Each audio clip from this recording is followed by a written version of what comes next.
আসসালামু আলাইকুম রহমতুল্লাহি ওবরাকাতুহ। আলহামদুলিল্লাহি ওয়াহদা ওয়াসসালাতু ওয়াসসালামু আলা মান লা নাবিয়্যা বা'দা ওয়া আলা আলিহি ওয়া সাহবিহি ওয়া মাওয়ালা। আকীদার ভিতরে যদি কুফরি থাকে, তো কি হবে? আল্লাহ রাব্বুল আলামিন সূরা আল মায়েদার ৫ নম্বর আয়াতে কারিমে জানাই দিয়েছেন, وَمَنْ يَكْفُرْ بِالْإِيمَانِ فَقَدْ حَبِطَ عَمَلُهُ وَهُوَ فِي الْآخِرَةِ مِنَ الْخَاسِرِينَ। আল্লাহ রাব্বুল আলামিন বলেন, ঈমান আনার পরে তোমার আকীদার মধ্যে যদি কুফরি থাকে, ওয়ামান ইয়াকফুর বিল ঈমান, ঈমান আনার পরে যদি তুমি কোনো একটা কুফরি করো, ফাকাদ হাবিতা আমালুহু, তোমার সব আমল নষ্ট হয়ে যাবে। তাহলে আকীদার মধ্যে কুফরি ঢুকছে, আমলে কোনো কাজ করবে না। আমল কি? সব বাতিল। সূরা আল ফুরকানের 23 নম্বর আয়াতে কারিমা আল্লাহ রাব্বুল আলামিন বলেন, وَقَدِمْنَا إِلَى مَا عَمِلُوا مِنْ عَمَلٍ فَجَعَلْنَاهُ هَبَاءً مَنْثُورًا। সুবহানাল্লাহ। আল্লাহ রাব্বুল আলামিন বলেন, কিয়ামতের ময়দানে আমার সামনে কত মানুষকে একত্রিত করব, নিয়ে আসব, যে মানুষগুলার খালি টাকে টাকে বস্তায় বস্তায় খালি আমল আর আমল, আমল আর আমল, আমল আর আমল, আমলের বস্তা নিয়ে হাজির হয়ে গেছে আল্লাহর কাছে। কিন্তু আল্লাহ রাব্বুল আলামিন বলেন, ফাজআল্লাহু হাবাআম মানসুরা, কিছুক্ষণ পরে দেখা গেছে সবগুলা আমল বিক্ষিপ্ত ধূলিকণার মতো উড়ি চলে গেছে। এবার আমলনামার দিকে তাকাই, দেখে একটা আমলও তার আমলনামার মধ্যে নাই। তা আমলগুলা গেল কোথায়? আমল এগুলা খলের নিচে দিয়ে পড়ে গেছে। খলে চিনেন? জি, মাছ ধরতে নিয়ে যায়, এটা কি বলেন আপনারা? খলই। মাছ ধরতে গেছে, খলই নিয়ে গেছে, সারা রাত মাছ ধরছে আর খলের মধ্যে রাখে, মাছ ধরছে আর খলের মধ্যে রাখে, মাছ ধরছে আর রাখে। মনে করছে যে সকালবেলায় আমার খলই তো ভর্তি হয়ে গেছে। আর বাড়িতে আসি দেখে একটা মাছও নাই। কয়, কিরে মাছ এগুলা গেল কই? উল্টায় দেখে খলের নিচে দি সব ভাঙ্গা। খলের নিচে দি কি ভাঙ্গা। তো যা মাছ ধরছে সব মাছ নিচে দিয়ে চলে গেছে। ইমানের ভিতরে কুফর ঢুকে গেছে, আকীদার ভিতরে কুফর ঢুকে গেছে, যত আমল করছে সব খলের নিচে দিয়ে চলে গেছে। আল্লাহ রাব্বুল আলামিন বলেন, তোমার আকীদার মধ্যে যদি শিরিক ঢুকে, তাও তোমার সব আমল বাতিল হয়ে যাবে।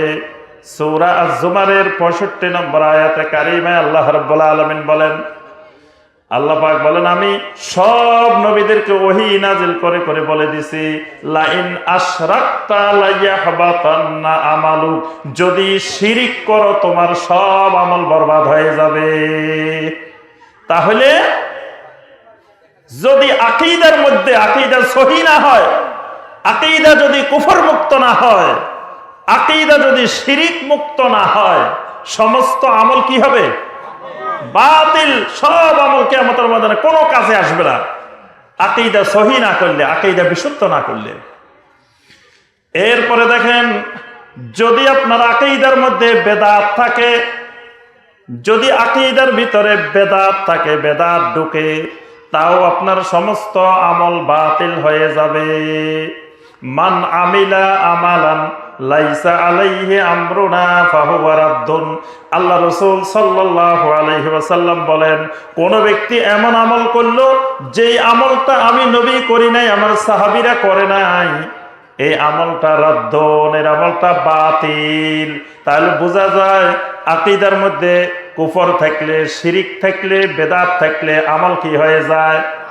বাতিল হয়ে যায়। তাহলে আমল ঠিক রাখতে হলে, আমল কাজে আসতে হলে, আমল নিয়ে কবরে যাইতে হইলে, আমল নিয়ে কিয়ামতের ময়দানে উঠতে হইলে আমার আপনার অবশ্যই আকীদাটাকে, বিশ্বাসটাকে সহি করা লাগবে। আকীদাটাকে সহি করতে হবে। হাসান আল বসরি রাহিমাহুল্লাহকে এক লোক এসে জিজ্ঞাসা করলো, ও হাসান আল বসরি, আল্লাহ রাসূল সাল্লাল্লাহু আলাইহি ওয়াসাল্লাম তো বলছেন, মান ক্বালা লা ইলাহা ইল্লাল্লাহ দাখালাল জান্নাহ, যে লোকে লা ইলাহা ইল্লাল্লাহ বলবে সে তো জান্নাতে চলে যাইব। হাসান বসরি কয়, মিয়া আল্লাহ রসুলের কথা বুঝো নাই, আল্লাহ রসুলের কথার ভুল ব্যাখ্যা দিও না। আমার রাসূল যেটা বলতে চাইছেন সেটা হলো মান ক্বালা লা ইলাহা ইল্লাল্লাহ ফাআদ্দা হাক্কাহা ওয়া ফারদাহা দাখালাল জান্নাহ।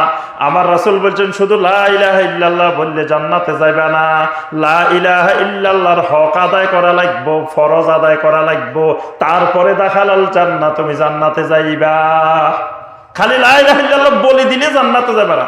অনেকে মনে করে আরে লা ইলাহা ইল্লাল্লাহ তো পড়ছি, আমার আকীদা তো ঠিক আছে। আকীদা ঠিক নাই, লা ইলাহা ইল্লাল্লাহ বলার পরেও আকীদা ঠিক না হতে পারে। এজন্য লা ইলাহা ইল্লাল্লাহ শুধু বললেই আল্লাহ রাব্বুল আলামিন জান্নাত দিবেন না।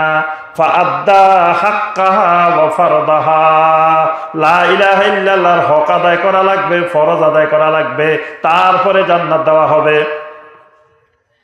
ওয়াহাব ইবনে মুনাব্বি রাহিমাহুল্লাহ, ওনাকে জিজ্ঞাসা করা হলো আলাইসা লা ইলাহা ইল্লাল্লাহ মিফতাহুল জান্নাহ, আরে লা ইলাহা ইল্লাল্লাহ কি জান্নাতের চাবি না? লা ইলাহা ইল্লাল্লাহ যত বলছি তো জান্নাতের চাবি তো হাতে পাই গেছি। কি বলেন, পাইছেন নেই? কথা কয় না, পাইছিও কয় না, পাইনিও কয় না। ওয়াহাব ইবনে মুনাব্বি রাহিমাহুল্লাহকে লোকেরা এসে জিজ্ঞাসা করতেছে, আরে আমরা তো লা ইলাহা ইল্লাল্লাহ বলছি, তো লা ইলাহা ইল্লাল্লাহ তো জান্নাতের চাবি, তো চাবি তো হাতে পাই গেছি। ওয়াহাব ইবনে মুনাব্বি রাহিমাহুল্লাহ বলেন, শোনো, চাবি খালি পাইলে হইব না, চাবির কারিশমাটা হলো চাবির দাঁতের ভিতরে। চাবির কারিশমা কিসের মধ্যে? চাবির দাঁতের মধ্যে। দাঁতের মধ্যে ওই তালার দাঁতের সাথে যদি চাবির দাঁত না মিলে সারা রাত গুতাইলেও তালা খুলবে না। এই জন্য জান্নাতের ভিতরে রব্বুল আলামিন যে তালা লাগাইছেন, ওই তালার ভিতরে যেই দাঁত, তোমার চাবির সাথে যদি ওই দাঁত না মিলে জান্নাতে তুমি চাবি নিয়ে গুতাইলে যত চেষ্টা করবে জান্নাতের তালা খুলবে না। তাহলে জান্নাতে যে তালা লাগানো আছে ওই তালার দাঁতগুলো আল্লাহ রাব্বুল আলামিন যেমনি সেটিং করছেন, আপনার আমার চাবিটার দাঁতও সেরকম মিলা লাগবে।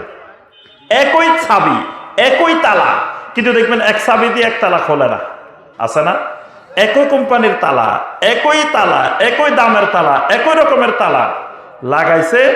ওই চাবি না হলে যত চাবি আনবেন, 1000 চাবি আনেন, দাঁতে দাঁতে না মিললে খুলবে।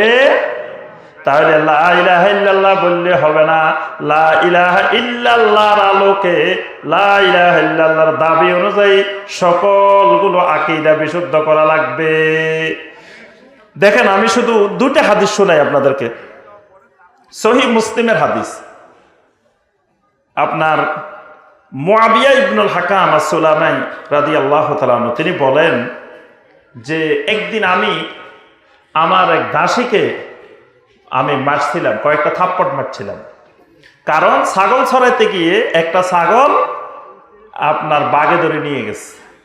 এই কারণে রাগ করে তাকে আমি মারলাম। মারার পরে সে কাঁদতেছে, এই কান্না দেখে আমার খুব অন্তরে মহব্বত লেগে গেছে।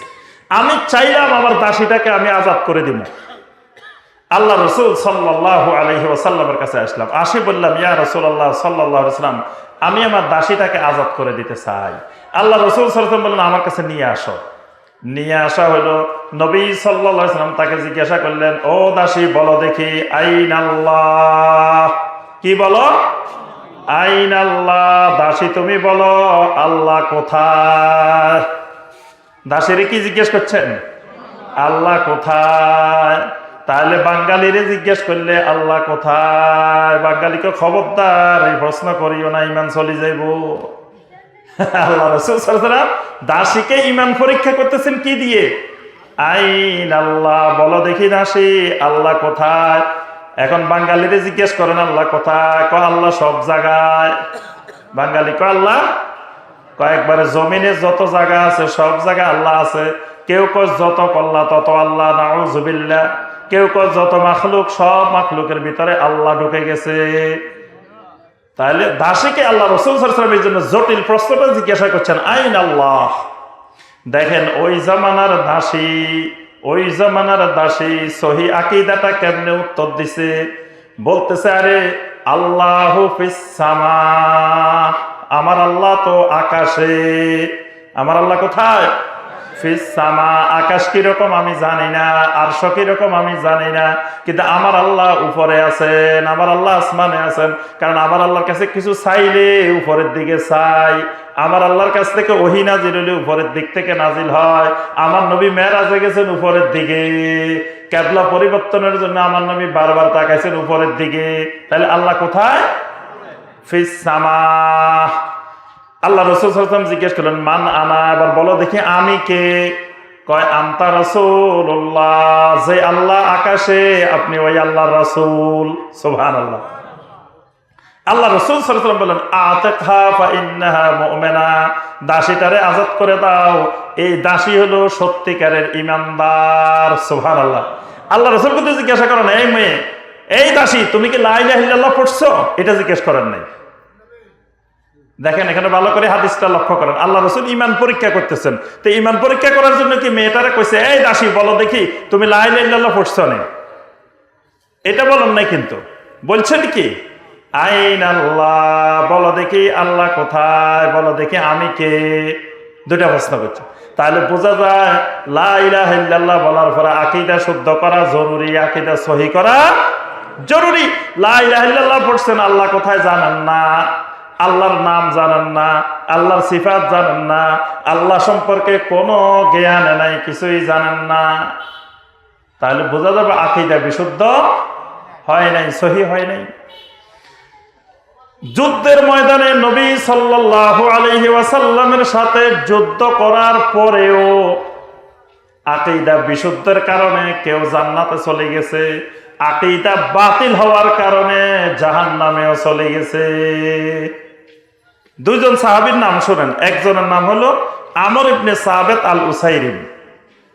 আমর ইবনে সাবেত আল উসাইরিম এই সাহাবী জিহাদের ময়দানে গেছেন, জিহাদের ময়দানে গেছেন, মাত্র কালেমা পড়ছে, কালেমা পড়ে জিহাদের ময়দানে গেছেন। জিহাদের ময়দানে গিয়ে জিহাদ করতে করতে আহত হয়ে গেছেন, কঠিনভাবে আহত হয়েছেন। সাহাবায়ে কেরাম জিজ্ঞাসা করলেন আরে তোমারে তো আর কোনোদিন দেখি নাই, তোমারে তো আর কোনোদিন আমরা মুসলমান হিসাবে দেখি নাই, তুমি যে এখানে জিহাদ করতে আসছো আল্লাহর নবীর নেতৃত্বে, কি উদ্দেশ্যে আসছো? তুমি কি কওমের মহব্বতের কারণে আসছো নাকি আল্লাহর দ্বীনের মহব্বতের কারণে আসছো? আমর ইবনে সাবেত আল উসাইরিম বলে আমি আল্লাহর দ্বীনের রাগবাতুন ফিল ইসলাম, আল্লাহর দ্বীনের মহব্বতে আমি আসছি। কিছুক্ষণ পরে লোকটা শহীদ হয়ে গেছে, আমর ইবনে সাবেত আল উসাইরিম শহীদ হয়ে গেছে। আল্লাহ রাসূল সাল্লাল্লাহু আলাইহি ওয়াসাল্লামের কাছে জানানোর পরে আল্লাহ রাসূল সাল্লাল্লাহু আলাইহি ওয়াসাল্লাম বললেন হুয়া মিন আহলিল জান্নাহ, আরে এই উসাইরিম তো জান্নাতে চলে গেছে। সুবহানাল্লাহ। উসাইরিম নামাজও পড়ে নাই, রোজাও রাখে নাই, হজও করে নাই, যাকাতও দেয় নাই, মাত্র ইসলাম গ্রহণ করছে, জিহাদের ময়দানে গেছে, যাই শহীদে গেছে। এই উসাইরিম নামাজও পড়ে নাই, রোজাও রাখে নাই, হজও করে নাই, যাকাতও দেয় নাই। তাহলে কিসের কারণে জান্নাতে গেছে? আকীদা বিশুদ্ধ হওয়ার কারণে। সে যদি বলতো না আমি কওমের মহব্বতে আইছি, তাহলে কিন্তু যুদ্ধের ময়দানে শহীদ হইও জাহান্নামে চলে যেত। সে কিন্তু বলছে আমি কিসের কারণে আসছি? রাগবাতুন ফিল ইসলাম, ইসলামের আকর্ষণে আমি জিহাদের ময়দানে আসছি। এই আকীদাটা বিশুদ্ধ হওয়ার কারণে নবী সাল্লাল্লাহু আলাইহি ওয়াসাল্লাম বললেন সে জান্নাতে গেছে। আরেকজন ব্যক্তি আমর ইবনে উকাইস, বড় সুদের ব্যবসায়ী, ইসলামের দাওয়াত পাইছে কিন্তু সুদ ছাড়তে পারবো না, এই জন্য ইসলাম গ্রহণ করে না। কয় না আমি সুদ ছাড়তে পারবো না, আমার এত বিশাল বিজনেস, ইসলাম গ্রহণ করলে আমার সুদ ছাড়িয়ে দিতে হইব, এই জন্য ইসলাম গ্রহণ করে না। এখন উহুদের যুদ্ধের দিন আসছে মদিনাতে, আসি দেখে যে কেউ বাড়িতে নাই, তার আত্মীয় স্বজন সব চলে গেছে। জিজ্ঞেস করলে সবাই কই গেছে? কয় সবাই জিহাদের ময়দানে উহুদের যুদ্ধে চলে গেছে। এই আল্লাহর বান্দা এই আমর ইবনে উকাইস জিহাদের পোশাক লই জিহাদের ময়দানে উহুদের যুদ্ধে চলে গেছে। সাহাবায়ে কেরাম দেখি বলতেছে ইয়া রাসূলুল্লাহ সাল্লাল্লাহু আলাইহি ওয়াসাল্লাম, এই আল্লাহর বান্দা তো এতদিন পর্যন্ত সুদের কারণে ইসলাম গ্রহণ করে নাই, এরে আপনি জিহাদের ময়দানে আমাদের সাথে দিয়েন না, আবার কোনখান দিয়ে ক্ষতি করে বসে থাকে। আল্লাহ রাসূল সাল্লাল্লাহু আলাইহি ওয়াসাল্লাম বলেন না, তারে দাও, সেই ঈমান আনছে, এখন তারে জিহাদের ময়দানে অংশগ্রহণ করতে দাও, তোমাদের সাথে অংশগ্রহণ করবে। করতে করতে পরবর্তীতে আমর ইবনে উকাইস শহীদ হয়ে গেলেন। আল্লাহ রাসূল সাল্লাল্লাহু আলাইহি ওয়াসাল্লাম বললেন ফাদাখালাল জান্নাহ, আমর ইবনে উকাইস মাত্র ইসলাম গ্রহণ করছে, মাত্র জিহাদের ময়দানে অংশগ্রহণ করে উহুদে শহীদ হয়ে গেছে। এই উকাইসও জান্নাতে চলে গেছে। সুবহানাল্লাহ। কিসের কারণে জান্নাতে গেছে? সহি আকীদার কারণে জান্নাতে গেছে। আরেকজনের নাম শুনেন কোজমান। কোজমান উহুদের যুদ্ধে অংশগ্রহণ করেছে, আহত হয়ে গেছে। লোকেরা জিজ্ঞাসা করলো, কি ব্যাপার, তুমি জিহাদের ময়দানে কেন গেছো?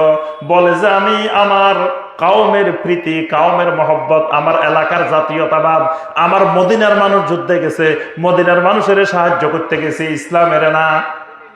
আমি মদিনা বাসী হিসাবে, মদিনার অধিবাসী হিসাবে মদিনাকে রক্ষা করতে গেছি। এই লোকও মারা গেছে। মারা যাওয়ার পরে আল্লাহ রাসূল সাল্লাল্লাহু আলাইহি ওয়াসাল্লাম বলেন, এই লোক জাহান্নামে চলে গেছে। কিসের কারণে জাহান্নামে গেল? লোকটা নবী সাল্লাল্লাহু আলাইহি ওয়াসাল্লামের নেতৃত্বে জিহাদ করছে, উহুদের যুদ্ধের মতো কঠিন এক গাজওয়ার মধ্যে অংশগ্রহণ করছে, জিহাদ করতে করতে শহীদও হয়ে গেছে। কিন্তু নবী সাল্লাল্লাহু আলাইহি ওয়াসাল্লাম বলেন, কোথায় গেছে? আরে কথা কয় না, কোথায় গেছে? জাহান্নামে গেছে। তাহলে যুদ্ধ করে শহীদ হই জাহান্নামে কেমনে যায়? আকীদা বাতিল হওয়ার কারণে, আকীদা বিশুদ্ধ না হওয়ার কারণে। এজন্য আমার ভাইরা এবং বোনেরা, প্রথম নম্বরে আমার আপনার আকীদাটা বিশুদ্ধ করা লাগবে। কি করতে হবে? আকীদা বিশুদ্ধ করতে হবে। আকীদা বিশুদ্ধ না হলে ঈমান নিয়ে কবরে যাওয়া যাবে